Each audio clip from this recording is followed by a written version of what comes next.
हाँ जी, कोई उनका क्या नाम है, मेजर डॉक्टर सुरेंद्र पुनिया, उन्होंने रिजाइन कर दिया है। उन्होंने कहा कि कोई ओखला में उम्मीदवार है अमानतुल्लाह खान, ये उम्मीदवार कोई बम धमाकों के आरोपी का समर्थन कर रहा है इंडियन मुजाहिदीन का। सर कुछ भी कह देते हैं लोग। हमारे 4 चीजें नॉन नेगोशिएबल हैं: कैरेक्टर, क्राइम, करप्शन, कम्युनलिज्म। इसके ऊपर आप सबूत ला दीजिए, टिकट कैंसिल कर देंगे। कम्युनलिज्म पे सबूत ला दे तो आप टिकट कैंसिल हमारे किसी कैंडिडेट के खिलाफ। बड़ी खबर आपको बता दें, आम आदमी पार्टी के विधायक अमानतुल्लाह खान पर 18 मामले दर्ज किए गए हैं। दिल्ली में आम आदमी पार्टी एमएलए के 4 समर्थक गिरफ्तार हुए हैं। अमानतुल्लाह खान के 4 समर्थक, इन्हें गिरफ्तार कर लिया गया है। एसीबी टीम को रोकने के आरोप में ये गिरफ्तारी हुई है। और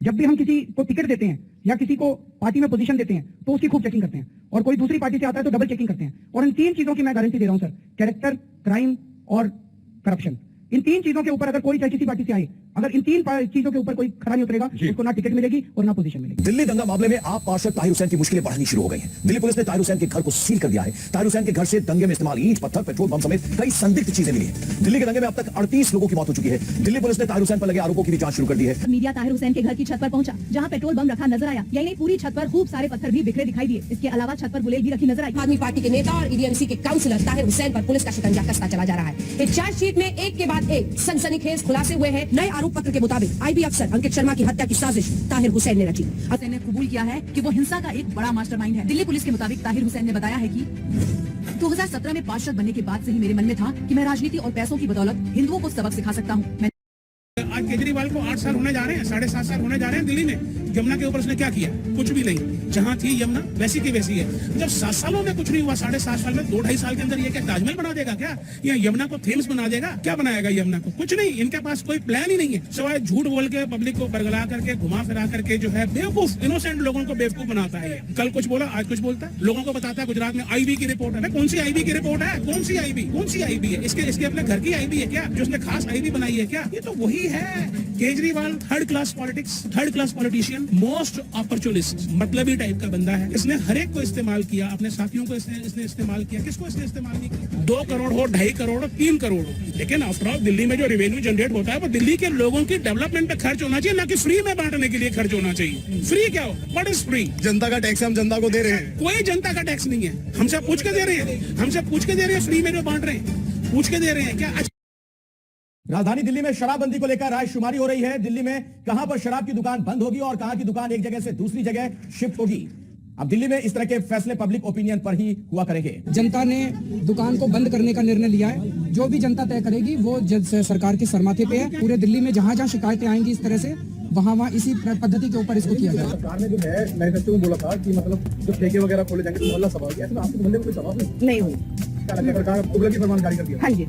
ऐसी सरकार को तो दिल्ली में आने नहीं चाहिए जो ऐसे काम करवा रही है। ऐसी सरकार को दिल्ली में नहीं आने चाहिए। केजरीवाल सरकार क्या मूल मंत्र ये था कि मैं जो भी काम करूंगा लोगों से बात करके, मोहल्लों की सभाएं करके, उससे एक किसी तरह नहीं किया और एकदम जो है ठोक दिया। ना यहाँ पे कोई सर्वे हुआ है, ना किसी को पता चला है कि यहाँ पे क्या हो रहा है। हमें कल ही पता चला कि यहाँ पे दारू के ठेके खोले जा रहे हैं। इससे पहले हमें कोई भी वो नहीं मिला था। दिल्ली सरकार जितने काम करती है वो सारे गलत कर रही है। वायदे करती है लेकिन कोई किसी भी वायदे पे पूरा नहीं उतरती।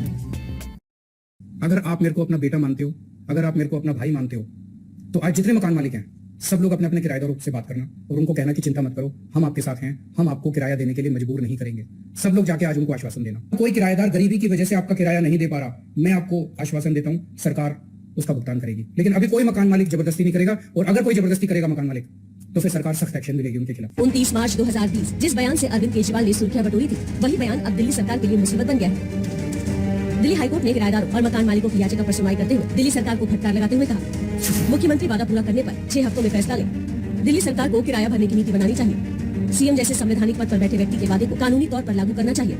वचन को बिना किसी उचित कारण के नहीं तोड़ना चाहिए। दरअसल पिछले साल लॉकडाउन में दिल्ली के सीएम अरविंद केजरीवाल ने खुद प्रेस कॉन्फ्रेंस कर किराया न दे पाने वाले किराएदारों का किराया देने का वादा किया था। अब दिल्ली सरकार ने कोर्ट में अपनी दलील में बयान को राजनीति बताकर कानून बाध्यता से इनकार किया, जिसे जस्टिस प्रतिभा सिंह के सिंगल बेंच ने स्वीकार नहीं किया।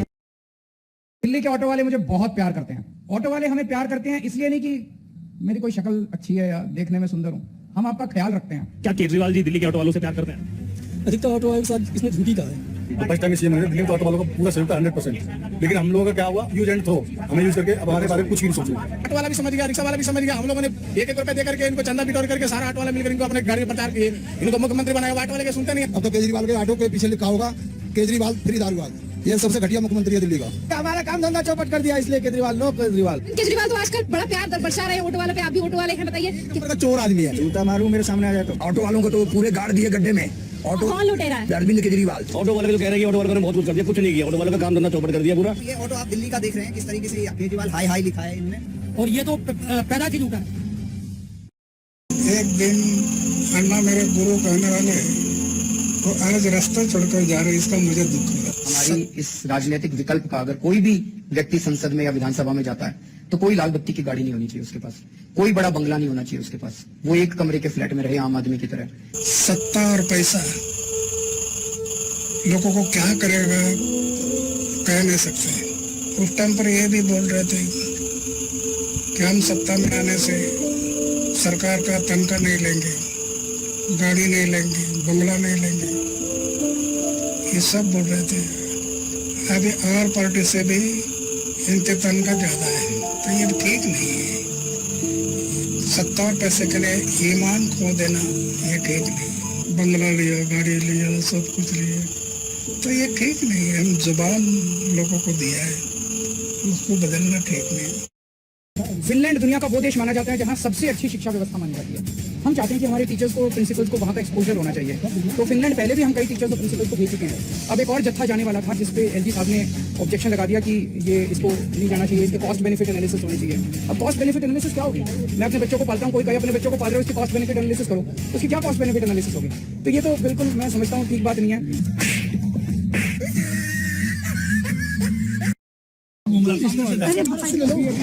से मैसेज आया है, एलजी साहब ने मिलने के लिए मना कर दिया। ये बेहद दुख की बात है कि दिल्ली के मुख्यमंत्री, दिल्ली के उप मुख्यमंत्री, दिल्ली के सारे मंत्रीगण और दिल्ली के सारे विधायकगण यहाँ पे आए हैं, सड़क पे खड़े हैं, उनके घर के सामने खड़े हैं और एलजी साहब ने हम सब लोगों को मिलने के लिए मना कर दिया। हम बहुत छोटे हैं, हमारी कोई औकात नहीं है। मैं शब्द रिपेयर इसलिए कर रहा हूं क्योंकि सरकारी पैसा लुटाने के लिए अभी तक देखा गया कि एक पत्थर टूटता है तो सारा फुटपाथ बदल देते हैं। हम ये नहीं करने जा रहे। जहां एक पत्थर टूटा है वो एक पत्थर को बदलेंगे, जहां 10 पत्थर टूटे हैं वह 10 पत्थर को बदलेंगे, रिप्लेस करेंगे पत्थरों को। लेकिन हम पूरे के पूरे पैसा बचाने के लिए सारा फुटपाथ नहीं बदलेंगे। एक दिन के अंदर उसकी सारी पराली जल जाती है, जो सारा खेत था साफ हो जाता है और वो अपनी अगली फसल जला देता है। वो सारा धुआं इस टाइम जो हवा चलती है ना, वो पंजाब और हरियाणा से हवा दिल्ली की तरफ आती है, वो सारा धुआं दिल्ली के अंदर आके ऊपर आसमान पे छा जाता है। उसकी वजह से हमारा सारा इतना प्रदूषण हो जाता है, हमारी हवा खराब हो जाती है। ये भी बड़ा इंटरेस्टिंग है, ये सर्दियों के महीने में ज्यादा। ये बायोमास बर्निंग क्या है? ये वही है ना जो सिक्योरिटी गार्ड रात को अपना थोड़ा सा वो आग लगा के, ये हमने देखा, ये हमारे लिए भी बड़ा। मैंने दिसंबर में भी मैंने जब शर्मा जी की टीम से प्रेजेंटेशन लिया था तो देखने को मिला कि इसकी क्वांटिटी सर्दियों के महीने में काफी ज्यादा है। रात को जब सिक्योरिटी वाला या ड्राइवर या लोग जो अपने थोड़ी सी आग लगा के, वो ये इतनी ज्यादा है दिल्ली के अंदर कि ऑलमोस्ट 1/5 पोल्यूशन जो है दिल्ली के, तो ये सारा धुआं उड़ता है। और चूंकि टेम्परेचर इन्वर्जन होता है तो वो सारा धुआं जो है दिल्ली के अंदर गैस के रूप में, गैस चैम्बर के रूप में बन के रह जाता है। दिल्ली के शराब घोटाले में पहली बार मुख्यमंत्री अरविंद केजरीवाल का नाम सामने आया है। प्रवर्तन निदेशालय यानी ईडी ने दिल्ली के मुख्यमंत्री पर शराब घोटाले के आरोपियों के साथ मिलीभगत करने का आरोप लगाया है। इस मामले में ईडी ने अपनी चार्जशीट दाखिल कर दी है, जिसमें CM Kejriwal, deputy CM Manish Sisodia के साथ साथ उनके करीबी विजय नायर भी आरोपी हैं। जो लोग दिल्ली में हैं उनको बहुत खुशी होगी सुनकर, और जो दिल्ली के बाहर हैं वो फरवरी के महीने में दिल्ली आने की प्लानिंग कर लें, अपना ट्रैवल, अपनी टिकटें वगैरह बुक कर लें, सारी प्लानिंग कर लें। क्योंकि 28 जनवरी से 26 फरवरी तक 30 दिन के लिए दिल्ली में दिल्ली शॉपिंग फेस्टिवल मनाया जाएगा। ये अपने भारत देश का सबसे बड़ा शॉपिंग फेस्टिवल होगा। आज तक इतना बड़ा कभी शॉपिंग फेस्टिवल नहीं हुआ होगा। जो लोग दिल्ली में हैं उनको बहुत खुशी होगी सुनकर, और जो दिल्ली के बाहर हैं वो फरवरी के महीने में दिल्ली आने की प्लानिंग कर लें, अपना ट्रैवल, अपनी टिकटें वगैरह बुक कर लें, सारी प्लानिंग कर लें। क्योंकि 28 जनवरी से 26 फरवरी तक 30 दिन के लिए दिल्ली में दिल्ली शॉपिंग फेस्टिवल मनाया जाएगा। ये अपने भारत देश का सबसे बड़ा शॉपिंग फेस्टिवल होगा। आज तक इतना बड़ा कभी शॉपिंग फेस्टिवल नहीं हुआ होगा। जो लोग मनीष सिसोदिया जी केंद्र सरकार के षड्यंत्रों के कारण जेल में हैं और ये पता चल रहा है कि उनको किसी षड्यंत्र के तहत तिहाड़ जेल की जेल नंबर 1 में रखा गया है। हमें यह भी पता चला है कि इस तरीके के फर्स्ट टाइम अंडर ट्रायल्स को जेल नंबर 1 में नहीं रखा जाता है। जेल नंबर 1 में पूरे देश के सबसे खतरनाक, वायलेंट, हिंसक अपराधी बंद हैं और उनकी हिंसा की खबरें कई बार टीवी, मीडिया और अखबारों में छपती है। कई क्रिमिनल्स इतने हार्डन क्रिमिनल्स हैं कि वो मानसिक रूप से बीमार हैं कि छोटे से इशारे पे भी किसी की भी हत्या कर सकते हैं और उनके ऊपर दर्जनों हत्याओं के मुकदमे चल रहे हैं। उन्हें कोई फर्क नहीं पड़ता एक मुकदमा और चल जाए। Unfortunately, I'm a member of parliament and unfortunately, I'm a member of parliament. I can make a joke saying it's unfortunately for you. Unfortunately for you.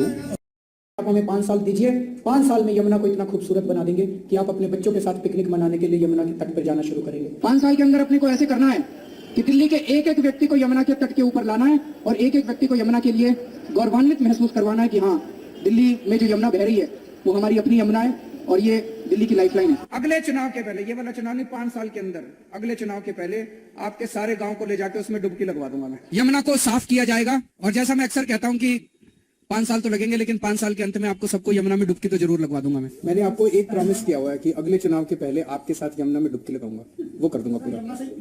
हाँ, अगले 2025 का जो चुनाव है, हम 2025 फरवरी तक यमुना को जरूर साफ कर लेंगे। मैंने आपको एक प्रॉमिस किया हुआ है कि अगले चुनाव के पहले आपके साथ यमुना में डुबकी लगाऊंगा, वो कर दूंगा पूरा। हाँ, अगले 2025 का जो चुनाव है। वाली बाई आएगी कैसे? पप्पू, बापू, तेरा बाप इधर है? हाँ, आशीर्वाद दे लो, चलो। पप्पू, पप्पू, पप्पू, कुठला पप्पू? यहाँ क्या कर? उसका सेक्रेटरी हो गया। अभी थोड़ी देर पहले खबर आई कि राहुल गांधी जी को लोकसभा की सदस्यता से बर्खास्त कर दिया गया है। जिस तरह से उन्हें उस मानहानि केस में फंसाया गया, मैक्सिमम सजा दी गई और 24 घंटे के अंदर उनकी लोकसभा की सदस्यता बर्खास्त कर दी गई, ये हमारे देश के लिए बहुत चिंता का विषय है। फ्रेश हवा का झोंका आया है।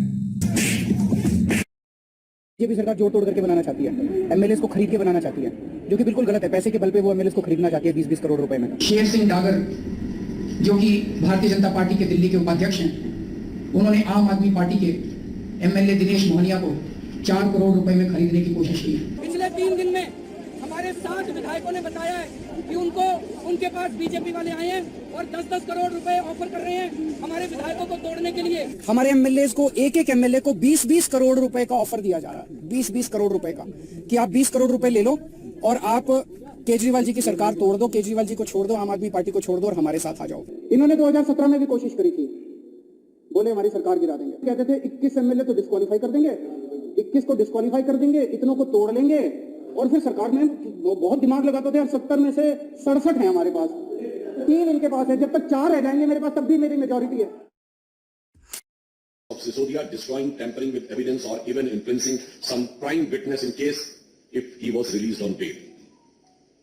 आगे के बिंदु में कहा है the evidence collected so far by CBI not only shows applicants' active participation in the above criminal conspiracy but also the prima facie commission of some substantive offences of the PC Act by him.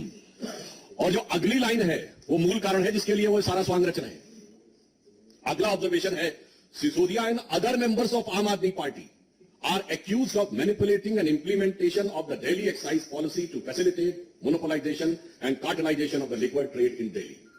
मतलब अब यह तथ्यों के साथ सामने आ रहा है कि सिर्फ श्री मनीष सिसोदिया नहीं बल्कि आम आदमी पार्टी के अन्य लोग भी इस प्रकार से भ्रष्टाचार के द्वारा यह शराब नीति को प्रभावित करने के लिए जिम्मेदार थे।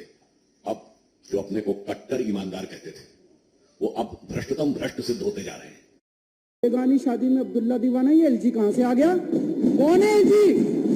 कहां से आ गया एलजी? किस बात का एलजी? कौन एलजी? कौन लेफ्टिनेंट गवर्नर? हमारे सर पे बैठ गया के लेफ्टिनेंट गवर्नर। धीरे धीरे दिल्ली को पानी के लिए दूसरे राज्यों पर निर्भरता अपनी छोड़नी पड़ेगी, क्योंकि दिल्ली की जनसंख्या बढ़ती जा रही है। कब तक हम दूसरे राज्यों के सामने हाथ फैलाएंगे? आज दिल्ली की आबादी हो गई 2.5 करोड़, लेकिन दिल्ली का पानी नहीं बढ़ाया गया आज तक। तो अगर 3 गुना पॉपुलेशन हो गई तो लोगों को पीने के लिए, खाने के लिए, नहाने के लिए, कपड़े धोने के लिए, सफाई के लिए, इसके लिए पानी तो चाहिए ना। पहले 80 लाख के लिए जितनी पॉपुलेशन के लिए पानी दिया था उतना ही अगर रखा है तो दिल्ली का काम कैसे चलेगा? तो एक तो यह कि दिल्ली को यमुना जी से, गंगा जी से और पानी मिलना चाहिए, आसपास से कहीं से भी। हमारी केंद्र सरकार से अपील है, दिल्ली को कम से कम पूरे पानी मुहैया कराया जाए। मैं आईआईटी से पढ़ा हूं। आईआईटी देश का सबसे बड़ा इंजीनियरिंग कॉलेज है। आईआईटी में एडमिशन लेने के लिए बड़ी मुश्किल होती है। मैं आईआईटी से पढ़ा था, मेरे को पता है कितना मुश्किल होता है। इस बात का लोगों को जवाब नहीं मिल पाया कि प्रधानमंत्री जी कितने पढ़े लिखे हैं। कुछ डिग्री इधर उधर, एक दिन अमित शाह जी ने भी प्रेस कॉन्फ्रेंस करके कुछ वर्ष पहले डिग्री दिखाई थी। अगर डिग्री है और वो सही है तो डिग्री दिखाई क्यों, दी क्यों नहीं जा रही? और दूसरा प्रश्न जनता के मन में ये उठ रहा है कि डिग्री इसलिए नहीं दे रहे क्योंकि डिग्री हो सकता है फर्जी हो, डिग्री हो सकता है नकली हो। देखिए, समस्या क्या है कि जिनको अपनी डिग्रियां छुपानी है उनको औरों की डिग्रियों पे तो सवाल उठाने ही पड़ेंगे। एक और बड़ी खबर आ रही है। दरअसल दिल्ली के मुख्यमंत्री अरविंद केजरीवाल को सीबीआई ने एक समन भेजा है। ये सूत्रों के हवाले से ये बड़ी खबर आ रही है। 16 अप्रैल को पूछताछ के लिए बुलाया गया है, यानी बहुत बड़ी खबर। दरअसल इस वक्त दिल्ली के मुख्यमंत्री अरविंद केजरीवाल को सीबीआई ने पूछताछ के लिए बुलाया है। ये आम आदमी पार्टी के जो सूत्र हैं उनके हवाले से भी ये खबर आ रही है। साथ ही साथ ये भी ये कहा जा रहा है कि दरअसल सीबीआई ने केजरीवाल को ये नोटिस भेजा है, जवाब मांगा गया है, पूछताछ भी होगी उनसे। अब ये देखना होगा कि क्या कुछ रहता है इस पूरे मामले में। इससे सीबीआई का ये डॉक्यूमेंट है, एक फोन सीबीआई के पास है, तो 14 में से 5 फोन तो इनके अपने पास ही है। जो कह रहे हैं कि मनीष सिसोदिया ने तोड़ दिए, उन 14 में से 5 फोन ईडी और सीबीआई के कब्जे में है, बाकी 9 फोन। तो जब इन्होंने ये आरोप लगाया, हम तो छोटे लोग हैं, हमारे पास इतने साधन नहीं थे, लेकिन फिर भी अपने सीमित साधनों से पिछले महीने 1.5 महीने में हमने भी थोड़ी जांच करी, तो पता चला बाकी मोस्टली फोन, एक आध को छोड़ के वो भी पता चल जाएगा कहां, मोस्टली फोन जिंदा हैं, कोई ना कोई इस्तेमाल कर रहा है। और उन फोन को कोई वॉलंटियर के पास है, कोई कहीं है, कोई कहीं है, कोई ना कोई इस्तेमाल कर रहा है। वो मनीष जी के फोन नहीं है, वो कोई ना कोई इस्तेमाल कर रहा है। वो फोन जिंदा है, और ये फैक्ट कि ये फोन जिंदा है ये ईडी को भी पता है और ये सीबीआई को भी पता है। सो ईडी ने और सीबीआई ने झूठ बोल के ओथ पे, एफिडेविट पे कोर्ट को गुमराह किया, और झूठा सबूत उन्होंने कोर्ट के सामने पेश किया, क्योंकि सच तो कुछ मिला नहीं, कुछ था ही नहीं, शराब घोटाला कुछ है ही नहीं, तो निकाले क्या। दिल्ली में हमने बच्चों के लिए शानदार स्कूल बनाए हैं, वहां पे सब कुछ फ्री है, सारी पढ़ाई फ्री है, कॉपी किताबें, ड्रेस, सब कुछ स्कूल से मिलती है। अमीरों के और गरीबों के बच्चे एक साथ बैठ के पढ़ते हैं, एक ही डेस्क पे। जज का बच्चा, आईएएस का बच्चा और रिक्शे वाले का बच्चा एक साथ बैठ के पढ़ते हैं। मतलब यहाँ पे फर्श टूटा हुआ है, बच्चों के पास डेस्क नहीं है, बैठ जाइए भाई आप लोग। कब से ऐसी कंडीशन है, फर्नीचर नहीं है स्कूल में, आप लोगों को दिखता नहीं है क्या? और यहाँ पे आप देखिए कितनी गंदगी आई है, जरा ये देखिए, ये क्या है? आपके घर में है ऐसी गंदगी? ये देखिए मच्छर, देखिए मच्छर। बच्चों के लिए कितना ही वो है, ये सबके लिए ही है। ये स्कूल है कि कबाड़ खाना बना के रखा हुआ आप लोगों ने? ऐसे पढ़ेंगे क्या बच्चे? तभी आपके बच्चे नहीं आते हैं स्कूल में। 46 बच्चे हैं, 10 बच्चे आ रहे हैं। दिल्ली के अंदर आपसे 10 गुना बड़े पहाड़ हैं। मैंने दिल्ली वहां पे पहाड़ों की वो शुरू कर दी। 1 साल के अंदर दिल्ली के पहाड़ खत्म हो जाएंगे, और उससे पहले आपके जलंधर के कूड़े के पहाड़ हम खत्म कर देंगे। मैं आप लोगों से पूछना चाहता हूं, किस किस का बिजली बिल 0 हो गया, जरा हाथ खड़ा करके बता दो। सबके बिजली बिल 0 हो गए, सबके बिजली बिल 0 हो गए। लोगों को यकीन नहीं था। दिल्ली के मालिक हम हैं, दिल्ली के मालिक ये लोग नहीं है, ये हमारे और बिल को पास करेंगे, मानेंगे, हम दिल्ली चलाएंगे।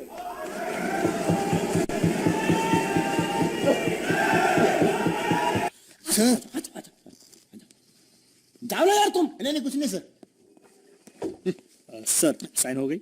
अरे नहीं यार, आधा तीतर आधा बटेर, टोटल बेजोड़। अरे सर आया जब से चपरासी को भेजकर कुछ न कुछ खाने को मंगवाते रहता है, अक्खा दिन चढ़ते रहता है। अच्छा, लेकिन वो कहते ना अल्लाह मेहरबान तो गधा पहलवान।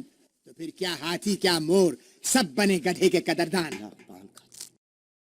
20 करोड़ का अपना घर बनाने का आरोप बीजेपी लगा रही है अरविंद केजरीवाल पर। हाँ। आप दिल्ली के वोटर हैं, क्या सोचते हैं? हमें तो केजरीवाल सही है, हमारे लिए केजरीवाल सही है। तो इससे जो आरोप लग रहे हैं इनसे फर्क पड़ता है आप लोगों को? फर्क पड़ ही रहा। क्या फर्क पड़ रहा है आप लोगों को? क्या सोचते हैं 45 करोड़ के बारे में? हमें तो देखो जो कर रहा केजरीवाल वो सही लगा और वही सही लगेगा। हाँ, बस फ्री कर रखा है, दवाई फ्री कर रखा है, स्कूल सही कर दिया। अब इससे ज्यादा क्या चाहिए? महिला को तो सुविधा चाहिए। देखना 3 दिन के बाद शुरू होगा, केजरीवाल बड़े बंगले में चला गया, केजरीवाल बड़े बंगले में चला गया।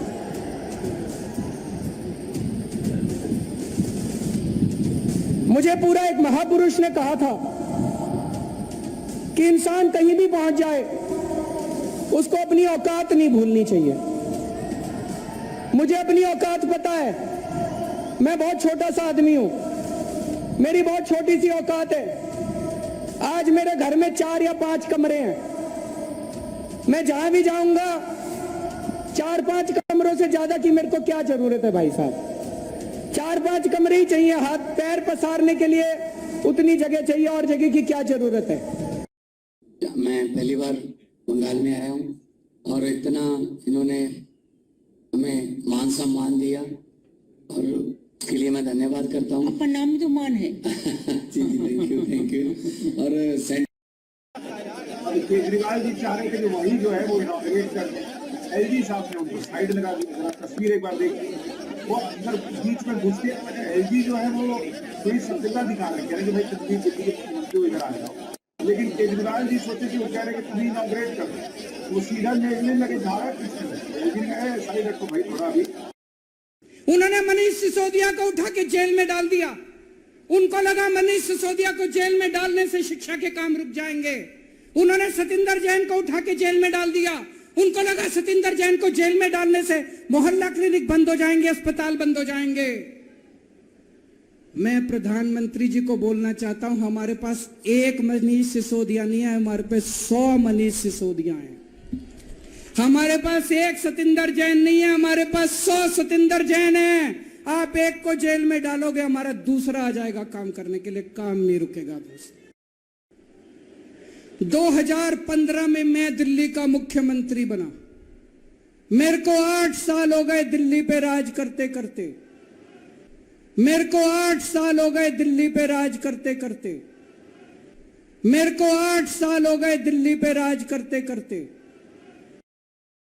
डेंगू के लिए हर हॉस्पिटल के अंदर अलग से बेड्स हमने चिन्हित किए हैं। 10 हफ्ते 10 बजे 10 मिनट कैंपेन करेंगे ताकि लोग भी जो है डेंगू को लेके और सजग हों। अरविंद केजरीवाल चेहरा दिखाया करना, दिल्ली में करोड़ों रुपए का विज्ञापन खर्च किया।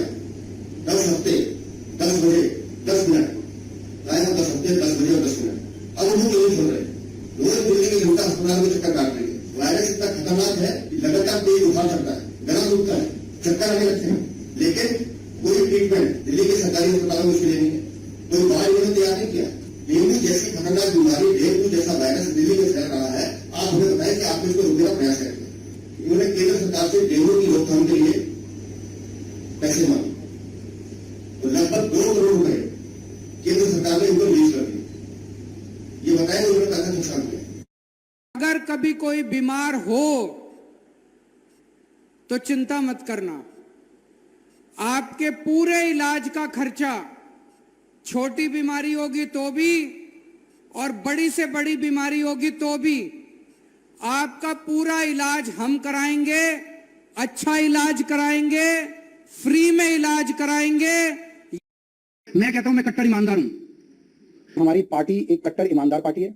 हमारी सरकार कट्टर ईमानदार सरकार है। मैं तो हमेशा से कह रहा हूँ कि वो सबसे कट्टर ईमानदार आदमी है, कट्टर देशभक्त आदमी है सत्येंद्र जैन। उनको गलत तरीके से फंसाया जा रहा है। उन्हें तो मुझे लगता है कि पद्म भूषण पद्म जो भी सबसे टॉप पदों के भूषण देना चाहिए। पूरे देश में लोग नाराज हैं।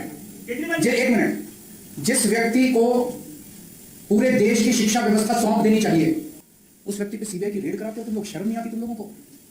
और फिर ये अनर्गल बातें कर रहे हो। ऐसे व्यक्ति को तो भारत रत्न मिलना चाहिए। आम आदमी पार्टी की ना एक पॉलिसी है, जो जितना बड़ा चोर होगा वो उतनी जोर से चिल्लाएगा, उतनी जोर से चिल्लाएगा अपनी ईमानदारी के लिए और दूसरों को भ्रष्टाचार होता है। यानी कि चोर जो है ना वो चोर चोर चिल्लाता वो भागेगा कि पब्लिक उसको ना पकड़े, बाकी ढूंढती रहे चोर कहां पर है। ये आम आदमी पार्टी की पॉलिसी है। इसी के कारण आप ये देखेंगे कि ये जो भी चाह रहा है वो मैं ईमानदार चिल्लाता है, उसके बाद जेल में जाने के बाद बाहर की हवा नहीं आती है। बाहर आएगा कब? न्यायालय के दरवाजे पे, कानून के तराजू पे इनके सारे तथ्य ढेर हो जाते हैं। वहां पर नहीं बच के आ पा रहे।